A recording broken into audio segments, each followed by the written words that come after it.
Welcome back to Catholic Lunch Break here on AM 1430. This is the weekly program where we catch up with all things Catholic in the greater Houston area. Promoting vocations is one of the pillars of the Guadalupe Radio Network, and here we learn from priests, sister vocation stories, but we can't forget about the important role of deacons in the church. So join us here in the studio is Deacon Gus Camacho, St. Vincent de Paul Catholic Church. I've known Deacon Gus for many years now. Deacon Gus, great to have you here in the studio. Thanks for coming by and visiting us. Well, thank you, and thanks for your persistent invitation over and over again. I've wanted you to come by and check out all the renovation work that we did about a year ago in our new studio and everything, so glad to have you here. Deacon Gus, tell me about when did you make the decision to become a permanent deacon? Was it something that you've thought about your whole life? No, unlike most people when I speak to them about their call to the diaconate, I was not even thinking about the diaconate. Actually, in my youth, I wasn't thinking about it, and my young adult as well, never thought about it. And I had separated from the church for about a year. I think most people have like a spiritual journey that they have to go through, and I had to go through my own. And then at the time, my wife was going to St. Vincent de Paul, and I wasn't going to church. And so I felt really guilty about it, especially when she decided that she was also not going to go to church on a Sunday.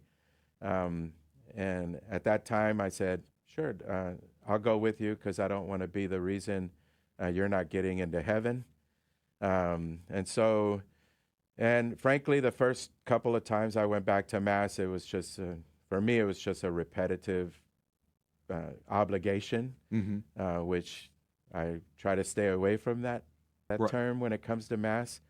And so about third time in or fourth time in, an invited priest came to St. Vincent's, older gentleman with Alzheimer's, and he started speaking about vocations because it was Vocation Sunday at our church, and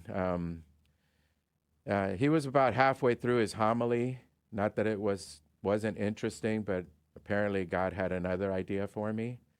And I had an existential experience, which would take me too long to explain right now, knowing that we're on a constraint. But when that completed, that experience, I asked God, I said, because I also have doubts about miraculous things that happen, especially in those days.